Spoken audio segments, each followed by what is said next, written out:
ಇವತ್ತು ನಮ್ಮ ರಾಜ್ಯ ಅಧ್ಯಕ್ಷರಾದಂಥ BY ವಿಜಯೇಂದ್ರ ಅವರ ನೇತೃತ್ವದಲ್ಲಿ ನಮ್ಮ ಪ್ರಮುಖರ ಒಂದು ಸಭೆ ಆಯಿತು.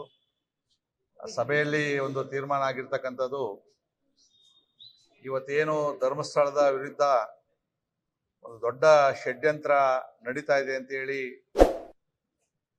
ವಿಚಾರ ಹೊರಗಡೆ ಬಂತು. ಕಾಂಗ್ರೆಸ್ ಸರ್ಕಾರ ಏನು SIT ತನಿಖೆಯನ್ನ ಕೊಡೋದಕ್ಕೆ ಮೊದಲೇ ಯಾರೋ ಆ ಬುರುಡೆ ಮನುಷ್ಯ ಬಂದಿದ್ದ, ಅವನನ್ನ ಪ್ರಾಥಮಿಕವಾಗಿ ತನಿಖೆಯನ್ನ ಮಾಡಿದ್ರೆ ಇಲ್ಲಿಯವರೆಗೂ ಕೂಡ ಈ ವಿಚಾರಗಳು ಹೊರಗಡೆ ಬರ್ತಾ ಇಲ್ಲ, ಕೋಟ್ಯಾಂತರ ಭಕ್ತರ ಮನಸ್ಸಿಗೆ ಘಾಸಿ ಆಗ್ತಾ ಇರಲಿಲ್ಲ. ಆದ್ಯಾಗೂ ಕೊನೆಗೆ SIT ಅವರು ತನಿಖೆಯನ್ನ ಸರಿಯಾದ ದಿಕ್ಕಿನಲ್ಲಿ ತಗೊಂಡೋಗಿದ್ದಾರೆ, ಮಾಹಿತಿಯನ್ನ ಹೊರಗಡೆ ತೆಗಿತಾ ಇದ್ದಾರೆ. ಇದರಲ್ಲಿ ಏನೂ ಕೂಡ ಉರುಳಿಲ್ಲ ಅಂತಕ್ಕಂಥ ವಿಚಾರಗಳನ್ನು ಕೂಡ ತನಿಖೆಯನ್ನು ಕೂಡ ಮಾಡ್ತಾ ಇದ್ದಾರೆ. ಅದರಲ್ಲಿ ಬಹಳ ದೊಡ್ಡ ಪಾತ್ರವನ್ನ ಮಾಧ್ಯಮದ ಮಿತ್ರರು ಕೂಡ SIT ತನಿಖೆಗಿಂತಲೂ ಕೂಡ ಹೆಜ್ಜೆ ಮುಂದೆ ಹೋಗಿ ಆ ಬುರುಡೆ ಮಾನವನು ಸುಜಾತ ಭಟ್ರವರು ಎಲ್ಲೆಲ್ಲಿ ಹೋಗಿದ್ರು, ಯಾರ್ಯಾರ ಹತ್ರ ಮಾತಾಡಿದ್ರು, ಆ ವಿಚಾರಗಳನ್ನು ಕೂಡ ಹೊರಗಡೆ ತೆಗೆದು ಎಲ್ಲವನ್ನೂ ಕೂಡ ಒಂದು ತನಿಖಾ ಸಂಸ್ಥೆಗೂ ಮೀರಿ ಬಯಲಿಗೆಳೆದಂಥ ಸಂದರ್ಭದಲ್ಲಿ ಇವತ್ತು ಭಕ್ತರಿಗೆಲ್ಲರೂ ಕೂಡ ಸ್ವಲ್ಪ ಸಮಾಧಾನಕರ ಆಗುವಂಥ ಒಂದು ಸಂದರ್ಭ ಬಂದಿರತಕ್ಕಂಥ ಈ ವಿಚಾರದಲ್ಲಿ ಇವತ್ತು ಕ್ಷೇತ್ರವಾರು ಅನೇಕ ಕಾಂಗ್ರೆಸ್ ಇರ್ಬೋದು, JDS, BJP ಬಹಳಷ್ಟು ಜನ ಕೂಡ ಕೇಸರಿ ಧ್ವಜಗಳನ್ನು ಕಟ್ಟಿ ಮಂಜುನಾಥ ಸ್ವಾಮಿ ಜೊತೆಯಲ್ಲಿ ನಾವಿದ್ದೀವಿ, ಧರ್ಮಸ್ಥಳ ಜೊತೆಯಲ್ಲಿ ನಾವಿದ್ದೀವಿ ಅಂತಕ್ಕಂಥ ರ್ಯಾಲಿಗಳನ್ನು ಮಾಡ್ತಾ ಇದ್ದಾರೆ. ಸೊ ಇದಕ್ಕೆ ಒಟ್ಟಾರೆ ಇಡೀ ರಾಜ್ಯದ ಭಕ್ತರನ್ನ ಒಂದ್ ಕಡೆ ಸೇರಿಸಿ ನಡೆದಿರ್ತಕ್ಕಂಥ ವಿಚಾರ ಮತ್ತು ಧರ್ಮಸ್ಥಳದ ಜೊತೆಯಲ್ಲಿ ನಾವು ಯಾವತ್ತು ಇರ್ತೀವಿ ಅಂತಕ್ಕಂಥ ಒಂದು ಸಂಕಲ್ಪವನ್ನ ಮಾಡಬೇಕು ಅಂತ ಹೇಳಿ ಭಾರತೀಯ ಜನತಾ ಪಾರ್ಟಿಯಿಂದ ಇವತ್ತೊಂದು ಕರೆಯನ್ನು ಕೂಡ ನಾವು ಕೊಟ್ಟಿದ್ದೀವಿ. ಸೆಪ್ಟೆಂಬರ್ 1ನೇ ತಾರೀಕು ಧರ್ಮಸ್ಥಳದಲ್ಲಿ 2 ಗಂಟೆಗೆ 1 ಲಕ್ಷಕ್ಕೂ ಹೆಚ್ಚು ಭಕ್ತರ ಸಮಾವೇಶವನ್ನ ಮಾಡಬೇಕು. ಧರ್ಮ ರಕ್ಷಣಾ ಒಂದು ಸಮಾವೇಶವನ್ನ ಮಾಡಿ ಅಲ್ಲಿ ಧರ್ಮಸ್ಥಳದ ಮೇಲೆ ನಡೆದಂತ ಏನು ಕುತಂತ್ರಗಳನ್ನ ಎಳೆ ಎಳೆಯಾಗಿ ಆ ಜನಗಳಿಗೆ ತಿಳಿಸ್ಬೇಕು. ಮತ್ತು ಇನ್ನು ಮುಂದೆ ಯಾವುದೇ ಧಾರ್ಮಿಕ ಕ್ಷೇತ್ರದ ಬಗ್ಗೆ ಈ ತರ ಸುಳ್ಳು ಅಪಪ್ರಚಾರವನ್ನ ಮಾಡೋರ ಮೇಲೆ ಸರ್ಕಾರ ನಿರ್ದಾಕ್ಷಿಣ್ಯವಾಗಿ ಕ್ರಮವನ್ನ ಕೈಗೊಳ್ಳಬೇಕು. ಈ ಧರ್ಮಸ್ಥಳದಲ್ಲಿ ಅದನ್ನ ತೋರಿಸ್ಬೇಕು, SIT ತನಿಖೆ ಏನ್ ಮಾಡ್ತಾ ಇದೆ ಅಂತಕ್ಕಂಥ ಒಂದು ಹಕ್ಕನ್ನ ಕೂಡ ಅವತ್ತು ನಾವು ಮಂಡಿಸೋರಿದ್ದೀವಿ. ಜೊತೆಯಲ್ಲಿ ಇವತ್ತು ಏನು SIT ತನಿಖೆ ಆಗ್ತಾ ಇದೆ ಅದರ ಪಾಡಿಗಾದರೂ ತನಿಖೆಯನ್ನು ಮಾಡಲಿ. ಅದರ ವ್ಯಾಪ್ತಿಯನ್ನ ಮೀರಿ ಇವತ್ತು ಇದರಲ್ಲಿ ಏನು ಒಂದು ಬುರುಡೆ ಗ್ಯಾಂಗ್ ಸೇರ್ಕೊಂಡಿದೆ, ಇವತ್ತು ನಾವು ಅನೇಕ ಮಾಧ್ಯಮಗಳ ಮುಖಾಂತರ ಮತ್ತು ಸೋಷಿಯಲ್ ವಿಡಿಯೋ ಮುಖಾಂತರ ಕೂಡ ನಾವು ನೋಡಿದ್ದೀವಿ.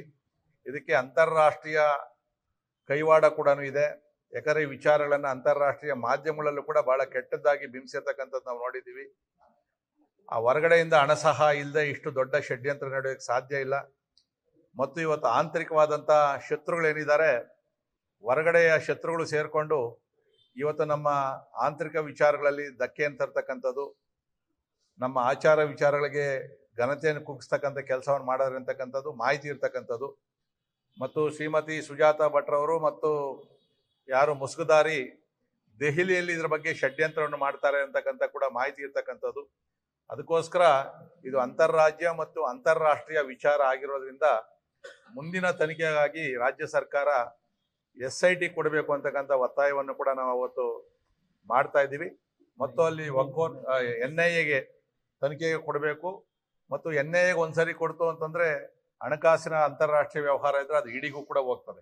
ಸೊ ಅದು ರಾಷ್ಟ್ರೀಯ ತನಿಖಾ ದಳಗಳು ಅದರ ವಿಚಾರವನ್ನ ಮುಂದುವರಿಸಬೇಕು ಅಂತಕ್ಕಂಥ ಒತ್ತಾಯವನ್ನು, ಜೊತೆಯಲ್ಲಿ ಧರ್ಮಸ್ಥಳಕ್ಕಾಗ್ಲಿ ಇನ್ನೊಂದು ಯಾವುದೇ ಈ ಥರದ ಆದಾಗ ನಾವೆಲ್ಲ ಈ ರೀತಿಯಾಗಿ ಯಾವುದೋ ಒಂದು ಪಕ್ಷ ಇನ್ನೊಂದು ನೋಡದೆ ನಾವು ಒಂದಾಗಬೇಕು ಅಂತಕ್ಕಂಥ ಒಂದು ಸಂದೇಶವನ್ನು ಕೊಡ್ತೀವಿ. ಇದು ಭಾರತೀಯ ಜನತಾ ಪಾರ್ಟಿಯಿಂದ ನಡೆಯುವಂಥ ಕಾರ್ಯಕ್ರಮ ಆದರೂ ಕೂಡ ಇದರಲ್ಲಿ ಯಾವುದೇ ರೀತಿಯಾದಂಥ ನಾವು ಭಾರತೀಯ ಜನತಾ ಪಾರ್ಟಿಯ ಚಿಹ್ನೆಗಳನ್ನಾಗಲಿ ಮುಖಂಡರುಗಳ ಎಲ್ಲೂ ಫೋಟೋಗಳನ್ನ ಹಾಕೊಳ್ಳಿ ನಾವು ಯೂಸ್ ಮಾಡೋದಿಲ್ಲ. ಧಾರ್ಮಿಕ ಕೇಸರಿ ಧ್ವಜಗಳನ್ನ, ಕೇಸರಿ ಶಾಲುಗಳನ್ನ ಕೊಡ್ತೀವಿ. ಇದನ್ನ ಯಾರು ಕೂಡ ಅಪಾರ್ಥ ಮಾಡ್ಕೊಳ್ಳೋದು ಬೇಡ. ಇದನ್ನ ರಾಜಕೀಯಗೊಳಿಸೋದ್ರಲ್ಲಿ ನಮಗೂ ಏನು ಕೂಡ ಇದರಲ್ಲಿ ದುರುದ್ದೇಶ ಇಲ್ಲ. ಸೊ ಇದಕ್ಕೆ ಯಾಕೆಂದ್ರೆ ಕಾಂಗ್ರೆಸ್ ಅವರು ಇದಕ್ಕೆ ಸಹಜವಾಗಿ ಪ್ರತಿಕ್ರಿಯೆಯನ್ನು ಕೊಡ್ತಾರೆ. ಈಗಲೇ ಸ್ಪಷ್ಟವಾಗಿ ಹೇಳ್ತಾ ಇದ್ದೀವಿ, ಇವತ್ತುವರೆಗೂ ಕಾಂಗ್ರೆಸ್ನ ಯಾವುದೇ ಒಬ್ಬ ಕ್ಯಾಬಿನೆಟ್ ದರ್ಜೆಯ ಮಂತ್ರಿಗಳು ಕೂಡ ಧರ್ಮಸ್ಥಳಕ್ಕೆ ಇನ್ನೂ ಹೋಗಿಲ್ಲ. ಇಷ್ಟೆಲ್ಲ ಕೂಡ ಆದರೂ ಕೂಡ ನಾವು ಕೂಡ ಅಸೆಂಬ್ಲಿಯಲ್ಲಿ ಹೇಳಿದ್ವಿ, ತಾವು ತಮ್ಮ ಸಹೋದ್ಯೋಗಿಗಳ ಜೊತೆಯಲ್ಲಿ ಹೋಗಿ ಧರ್ಮಸ್ಥಳಕ್ಕೆ ಹೋಗಿ ಮಂಜುನಾಥ ಸ್ವಾಮಿ ಪೂಜೆಯನ್ನು ಮಾಡಿ ಭಕ್ತರಿಗೆ ಧೈರ್ಯವನ್ನು ಕೊಡ್ರಿ ಅಂತೇಳಿ. ಸೊ ಇವತ್ತು ರಾಜಕೀಯ ಅಂತ ಹೇಳ್ತಾರೆ, ಇಲ್ಲ ನೀವು ಮಾಡ್ರಿ, ಇಲ್ಲ ನಾವು ಮಾಡಕ್ ಬಿಡ್ರಿ. ಸೊ ನೀವು ಮಾಡಲಿಲ್ಲ, ನಾವು ಈ ಒಂದು ಧರ್ಮ ಜಾಗೃತಿ ಕಾರ್ಯಕ್ರಮ NIA ತನಿಖೆ ಕೊಡಬೇಕೋ ಬೇಡವೋ ಅಂತಕ್ಕಂಥದ್ದು SIT ತನಿಖೆ ಆಧಾರದ ಮೇಲೂ ನಿಂತಿರ್ತದೆ. ಇವತ್ತು SITಯ ತನಿಖೆ ವ್ಯಾಪ್ತಿ ಇರ್ತಕ್ಕಂಥದ್ದು ನಮ್ಮ ರಾಜ್ಯದೊಳಗಡೆ ನಡೀತಕ್ಕಂಥ ವಿಚಾರಗಳಿಗೋಸ್ಕರ. SIT ಅವರು ಇಲ್ಲ ಇದಕ್ಕೆ ಹೊರ ರಾಜ್ಯ ದೆಹಲಿಯಲ್ಲಿ ಕೂಡ ಇದಕ್ಕೆ ಹುನ್ನಾರ ನಡೆದಿದೆ, ಹೊರಗಡೆಯಿಂದ ಫಂಡಿಂಗ್ ಬಂದಿದೆ ಅಂತ ಹೇಳಿದಾಗ ಗೃಹ ಸಚಿವರು ಆ ಹೇಳಿಕೆಯನ್ನು ಕೊಡಕ್ಕೆ ಆಗೋದಿಲ್ಲ. ಅದ್ರಲ್ಲಿ ಸಹಜವಾಗಿ ನಾವು ಒತ್ತಾಯವನ್ನು ಮಾಡ್ತೀವಿ. ಯಾಕಂದ್ರೆ ಇವತ್ತು ನೀವು ಆ ತನಿಖೆ SIT ಮಾಡಿದ್ರು ಕೂಡ ಆ ಬುರುಡೆ ಗ್ಯಾಂಗ್ ಒಪ್ಪೋದಿಲ್ಲ ನಿಮ್ಮನ್ನ.